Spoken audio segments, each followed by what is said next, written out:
Lovely. I'll start the recording then. Welcome all. Just to let everybody know then that we are recording this meeting today, and it will be live streamed on the internet, and obviously after the meeting it will be uploaded and recorded for future posterity. Councillor Bailey hasn't joined us at the moment, but I can see that Councillor Carroll has, and has said that he is happy to start the meeting until Councillor Bailey arrives, if he does. And I know we core it, so if you would like to start for us, Councillor Carroll, I'd be grateful. Okay, thank you, Karen, and welcome everybody to this afternoon's meeting. If we start with item 1 on the agenda then, which is apologies for absence. Other than Councillor Bailey, who hasn't joined us, I think everybody else is here, so I think we're okay on that. If we move to item 2, which is the minutes of the last meeting. Do we have anybody who's happy? That meeting was held on the 22nd of November. Are we all happy to agree as written? Happy to accept. Okay, I will second that. So I think they're all agreed. If we move on to item 3 then, which is to receive declarations of interest. Do we have any declarations of interest?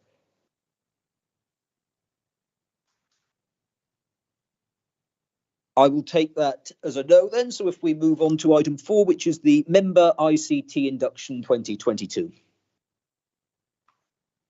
Thank you, Chair. So the purpose of this report is to outline the proposed ICT induction plan and equipment package for the newly elected and returning councillors following the local government elections in May, and that the contents of the report be endorsed by this committee. So clearly, an induction and development programme is important, as it will allow members to become familiar with the complexities of the elected member role. The 2022 induction and development schedule takes into account the previous 2017 induction schedule, but also includes subsequent member feedback. The initial induction event will take place on Monday the 9th and Tuesday the 10th of May, part of which will include a dedicated ICT session. So the Local Government and Election Wales Act 2021 places a new duty on local government in relation to member knowledge and development in areas such as the use of social media, remote and hybrid meetings, and member personal safety, as detailed in paragraph 1.4 of the report. The induction and development programme will also be delivered against the backdrop of the Council's corporate plan, the 5 ways of working, and the 4 wellbeing objectives. So the Council recognises the importance of ICT, which is great, and it is important that members are familiar with the operation of any ICT equipment that they are provided with and the policy surrounding their appropriate use. The Council's online learning portal is called iDev. You'll all be familiar with iDev, as you've all had access to that since October 2020. And accounts will be created for the 2022 cohort of elected members, so they can continue to use that going forward as a learning resource. As well as remote training sessions facilitated by council officers, members will also be required to complete online self-study and e-learning modules. A confirmed list of candidates will be produced on the 6th of April.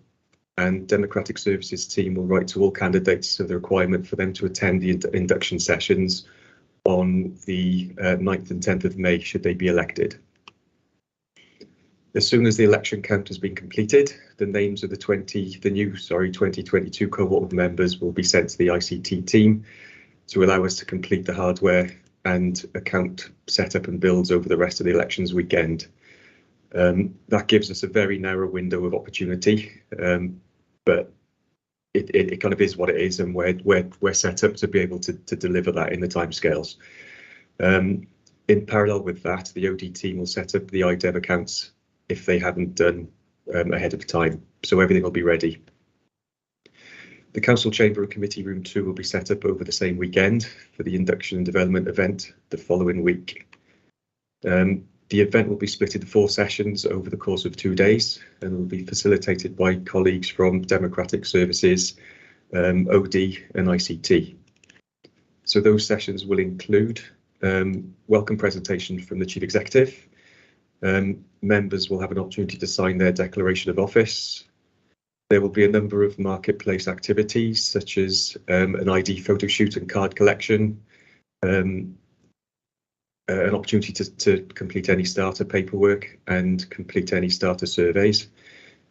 I've already alluded to the fact there'll be an IC equipment collection and induction session as well that will include IDEV, an introduction to IDEV for those who haven't used it previously. There'll be a civic building orientation tour and Chief Officer meet and greet and refreshment session. So a fun-packed couple of days there. So since 2017, the Council has adopted Microsoft Office 365 as its primary productivity suite of products. Prior to using any ICT resources, like connecting to the Council's computer network or using Office 365, for example, all members will be required to sign the ICT Code of Conduct, which details such topics as acceptable use of ICT equipment, data information and security, and the use of personal equipment. So the objectives of the ICT equipment collection and induction part of the sessions are detailed in paragraph 2.8 of my report, but it'll essentially cover off the receipt of the ICT kit. So that kit is currently a laptop, a carry case, a headset to take part in remote and hybrid meetings, and a council mobile phone if required. So face-to-face training in the use of the more commonly used computer applications will also be covered off. We'll go through information governance implications such as GDPR. You'll be provided with account login details as required, and members will be able to book a one-to-one slot on the meeting platform's ICT drop-in session if necessary, to go through how to use the remote and hybrid meeting software like Teams and Civico. So mainly steered to newly elected members, but obviously available as a refresher to any existing that are re-elected. These sessions will take place on the 11th to 12th of May and be supported by colleagues from Democratic Services and ICT. E-modules will be available on IDEV to provide additional learning resources if required. They'll be basically available anytime anyone needs them going forward. So there's a long list of e-modules in paragraph 2.11 in the report. I won't read them all out because there's 19 of them at present, but it covers a wide range of topics. So essentially, that's my update. So, Chair, happy to take any questions at this point. OK, thank you for that, Nick. I can see Councillor Wilson would like to speak. Thank you very much, Councillor Carroll, and thank you very much for that presentation, Nick. Just a few questions, really. Will you give members the opportunity to go to become Microsoft certified expert courses, because they are very useful and they are very efficient? That's the first question. Second question, what is the specification of the new laptops that we're getting? OK, thank you, Councillor Wilson. So in answer to your first question, then, that hasn't actually come up before, and I don't see any issue at all if elected members feel that they want to go down that route and take that qualification. So one for noting there. The laptop specification, we've gone for a kind of medium-high spec that will last the course.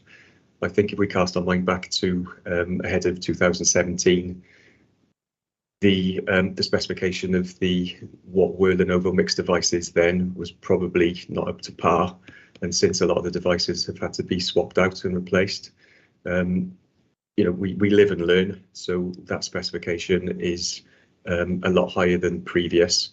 If you'd like me to send you the specific specification of that, I'm happy to send that out following the meeting, if that's OK. Yeah, I'd like that to make that. I would like that to be a recommendation, to be honest, that the specification sent out to all members of Democratic would be good, so that people understand what they're dealing with. I think, you know, if I just respond to what you're saying about courses, I think, yes, absolutely. Microsoft certified courses are excellent, and I do them in my college all the time, and they work really, really well. and they give people, they're very well done actually, and Microsoft are very good at supporting that, and it's something that we do need to develop further, certainly on the council, because I do think we could be using Teams more often than we do at the moment for members. I know officers do, but I think for members, I think certainly groupings, political groupings, certainly could use it a lot more than they do. But also, I think even discussion points about, agenda conferences, these sort of things that we could be looking at Teams as well, which are obviously internal discussions between members and necessary with officers as well. I think that will be good practice to do. And I just think, it'd be interesting to see, obviously, with the new cohort of members, what their attitude will be to IT as well, because obviously some members are very good and some members are quite scared of it. And I think I empathise with both parts of that. And clearly, you're giving yourself a big challenge by trying to get everyone done in a very short period of time. And it's going to be a real challenge, but I'm sure hopefully we're up for it. Absolutely. I think Jeff probably wants to respond to Councillor Wilson. So if I bring Jeff in first and then Councillor Hanks. Thank you, Chairman. Only to sort of reinforce the message that Nick has outlined in his report in terms of the support we hope to provide. Yes, the challenge is obviously there. It's no different from the program that we operated in 2017, and I accept there will be different levels of capability around the use of ITT equipment. We don't know what the new cohort will bring, but certainly we're going to try and manage the expectations around getting newly elected members over the line, so to speak, as best as we can do. The devices that we've procured are based on what officers get, and they're already ordered, so we won't be able to sort of rein them back in, so to speak. So they're already in the pipeline because of the global supply chain issues with microprocessors. We've had to get that sorted out fairly quickly. And then in terms of the qualification and the certification of members' additional needs training around Microsoft, yes, we're more than happy to look at that. How we plan that into the induction program will need to be thought through, and certainly once we get through the initial process up to the recess, so to speak, we'll be obviously running further elected member development sessions in other areas post September, so there'll be quite a lot to go through, but more than happy to pick up specific issues as part of the PDR process as well with members if they want to raise that. Thank you, Chairman. Okay, Councillor Hanks. Thank you, Chair. I was just going to clarify, if members are re-elected, do they keep the current laptop or are they all to be changed? Thank Nick, I'll pick that up. In the next report, Councillor Hanks, I would have been picking up that one point. And just to say, I can confirm that we will be asking members, and I actually will be writing out one in the next week or two, advising members what that process will be in terms of the arrangements for returning all the council's ICT kit, because of course, officially members are of the current council members up until midnight on the 8th of May. So technically speaking, once we get through the council meeting and any meetings left in the timetable of meeting, we'll be looking to bring back that kit, because we will be as part of the new cohort coming in, providing a refresh of that ICT equipment for some of the reasons Nick's already outlined. The expectation with the kit that we provided in 17 was that it would last. So clearly, proof in the pudding that it didn't. I accept that the Lenovo mixes that we were advised to purchase just didn't come up to scratch at the end of the day, and certainly can go through the rigor of what modern day elected members are required to do. So as Nick has rightly said, lessons learned from that process, and there's no point in issuing kit, and I use the phrase substandard, if you know, that's what we're not about. We want to give members the best experience from day one, so they got the confidence in the equipment that we provide them, and it allows them to build their skill sets. Okay. Thanks, Jeff. Thank you for that. Do we have any other questions or comments from members? But I don't see anybody. Obviously, we did have the one recommendation from Councillor Wilson. Councillor Wilson, would you be happy to repeat that recommendation, please?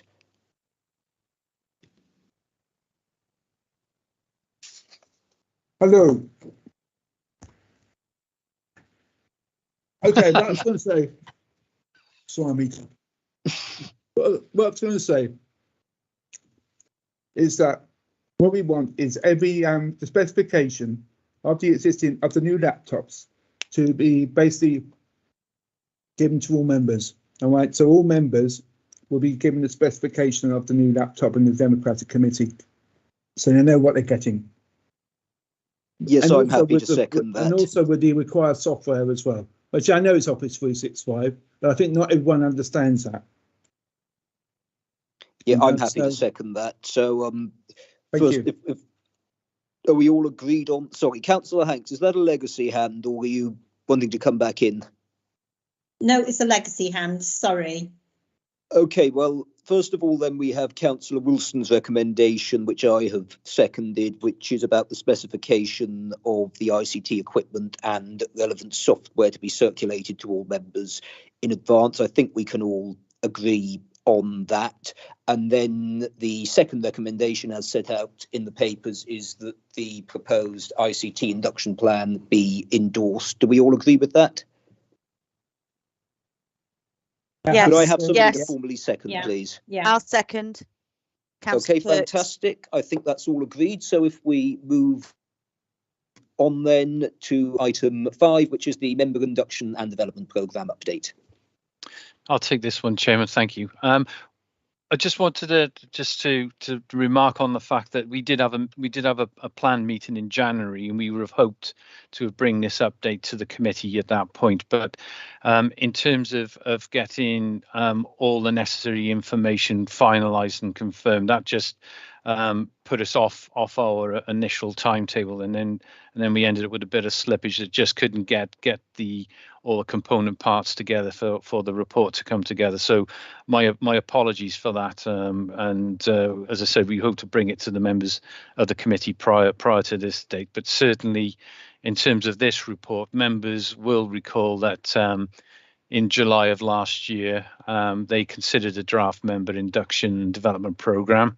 The committee at that point then endorsed that for it to go off to Cabinet for approval with a number of suggestions, and those suggestions were detailed, or are actually detailed in the report. One, for example, is rules of debate to be included in the draft programme, and as members will see in Appendix A, that's been covered off. There's also in terms of the timings of the sessions, that's been taken account of. And matters relating to diversity and ethnic minority provision, that's been taken account of, not entirely in the way that the committee has suggested, but for example, in the induction programme, we're going to be using an organisation called WEN, W-E-N, to provide some additional support to members in terms of development sessions. So that's all been rolled together. And then certainly the timeline for Cabinet approved and endorsed the committee's recommendations back in July of last year. And then since then, the team, Karen's team, and particularly Amy Rudman, has been working hard on certainly assisting me in bringing together certain aspects of the induction programme. And we've progressed that and included a number of factors which are set out in paragraph 2.3 of the report. I'm sure those members who are choosing to stand again will know that the close of candidate nominations will be tomorrow for the forthcoming local government elections, and at that point I'll be in a position to receive a list of candidates' confirmed names and details, which will allow me to write out to those candidates to inform them of the intended member induction development programme, and obviously the requirement to attend the essential marketplace induction event should they be elected. That's also set out in Appendix B to the report that members have with them. And also that the latest version of the programme, as set out in Appendix A, will also accompany a letter from myself to candidates for their consideration, as well as an electronic copy of the elected member and candidate handbook. We've updated the handbook from the previous version that we had some years ago, and I hope that will give some additional assistance to candidates who will be standing for election. And obviously, once elected, they will have the additional and important information available to them prior to their first day of taking office. Just to add that the handbook, I believe, I could be wrong, I think it was published in February on our Becoming a Councillor webpage. So that information is already up and has been up on a specific page that we've developed for potential candidates who are thinking of coming forward, or certainly individuals thinking of standing for office and thinking that they can bring something to the role of an elected member.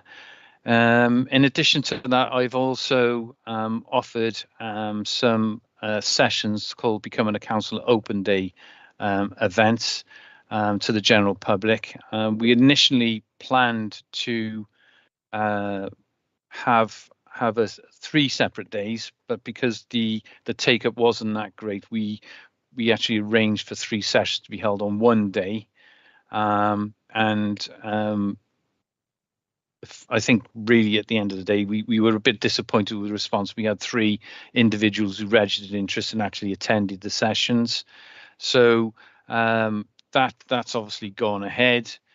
And then in addition to the elected member induction, we're also looking at support in the programme for co-opted members who sit on various committees and no doubt will be returning to the council. They will also be invited to attend some of the development sessions which are relevant to them. We've been in consultation with the monitoring officer in regard to this specific issue.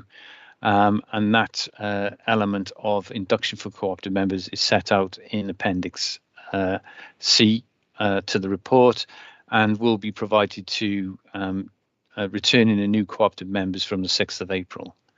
And as I said to Councillor Hankson, as part of the last report, I will be writing over the next week or two to advise elected members exactly what they will be asked to do in terms of returning their current kit. That will be anything issued ICT wise, mobile phone wise, headphones, all the other bits and pieces that they would have had in the last few years. Happy to take any questions, Chairman. Okay, firstly, Councillor Wilson. Thank you very much for that, Jeff. Just had a message from Councillor Neil Thomas. He sends his apologies for today's meeting. Okay, thank you. Yeah. That's the first point. The second point, though, thank you very much for clarifying what needs to be done in terms of returning kits or whatever happens to members. And obviously, you know, that is important. But also, I also think it's important is what happens in situations where perhaps members have difficulty accessing kits, because I think sometimes what I would really like, and I don't know if we can do this, is have a dedicated IT officer for members that can go to at any one time. That would be, especially earlier on, I think that'd be really, really useful to have someone who can help members, especially new members who are maybe even used to other platforms like Google, for example, but not Microsoft, you know, and there are plenty of people out there who don't use Microsoft as a way of working. And I just wonder, perhaps, would that be available and who that officer would be as well? Thank you. I'll leave that one for Nick Wheeler to answer, because it's not my, obviously ICT is not my area, but certainly maybe Nick. Sorry, Nick, if you wouldn't mind commenting. No, that's absolutely fine. I mean, I suppose all I can say on that point for this meeting is that there's been discussions in the background specifically related to that. We recognise that that would be massively beneficial to both the members and the IT service to get that relationship kind of going from the off. So I'm hoping that there will be something in place, whether that's a new post or you know, a kind of a mini shuffle internally to facilitate that. That's to be determined, but it's definitely on the list of things to do. Chair, can I just point out from Democratic Services point of view that, you know, when there are new members and until Nick can resolve that issue, that if there are initial concerns, contact Democratic Services in the main, and we can keep a handle on the queries and any issues that are raised. I would just advocate that in the interim until we can get a definitive answer for you. Thank you. Okay, thank you for that, Karen. Do we have any other questions or comments from members? I don't see anybody, so if we move on to our recommendations, then the first is that the induction programme be endorsed, and the second is that the draft co-opted member induction programme be endorsed as well. Do I have a seconder on that? Yes, Chair. Thank you. Okay, I don't see any dissent, so I think that's carried unanimously. I have nothing under part 1 or under part 2, so I thank all members for joining us for this afternoon's meeting and look forward to catching up again soon. Have a good day. Okay, thank you all. Bye. Thank you, Chair. Thank you. Bye-bye. Bye. Bye-bye. Bye.